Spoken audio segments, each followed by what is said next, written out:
25 বছর পর পাকিস্তানে কার্যক্রম বন্ধ করল মাইক্রোসফট। টেক জায়ান্ট মাইক্রোসফট 25 বছর পর পাকিস্তানে তাদের কার্যক্রম বন্ধ করে দিচ্ছে। কর্মী সংখ্যা কমানোর বৈশ্বিক কৌশলের অংশ হিসেবে সংস্থাটি পাকিস্তানে তাদের কার্যক্রম গুটিয়ে নেয়ার সিদ্ধান্ত নিয়েছে।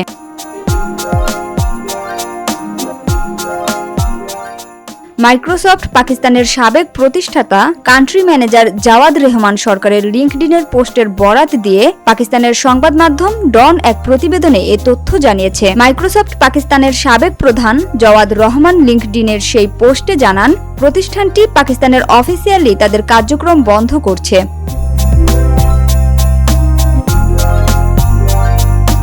মাইক্রোসফটের মুখপাত্র বলেছেন, আমরা আমাদের গ্রাহকদের শক্তিশালী ও বিস্তৃত পার্টনার নেটওয়ার্ক এবং কাছাকাছি অবস্থিত মাইক্রোসফট অফিসের মাধ্যমে সেবা প্রদান করব। বিশ্বের অনেক দেশে আমরা এই মডেল সফলভাবে অনুসরণ করছি।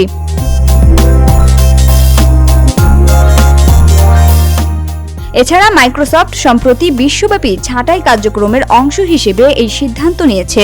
বুধবার কোম্পানিটি জানিয়েছে তারা প্রায় 2,28,000 কর্মীর মধ্যে প্রায় 4% কর্মী ছাঁটাই করবে। মে মাসেও প্রায় 6,000 কর্মীকে ছাঁটাইয়ের ঘোষণা দেওয়া হয়েছিল।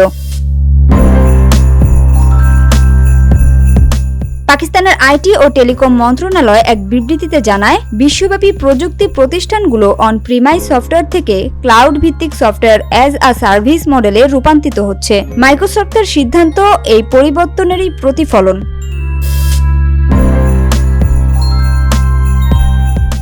প্রযুক্তি বিশ্লেষক হাবিবুল্লাহ খান জানান, আগে সফটওয়্যার কোম্পানিগুলো গ্রাহকের অবকাঠামোতে সফটওয়্যার স্থাপন করে এককালীন লাইসেন্স বিক্রির মাধ্যমে আয় করত, যা ব্যয়বহুল।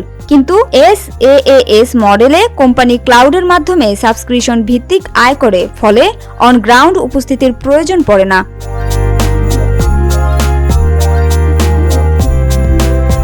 আইটি মন্ত্রণালয় বলছে, মাইক্রোসফটের এই সিদ্ধান্তকে পাকিস্তান থেকে প্রস্থান হিসেবে দেখা উচিত নয়, বরং এটি একটি পার্টনার নির্ভর ক্লাউড ভিত্তিক পরিষেবা মডেলের রূপান্তর।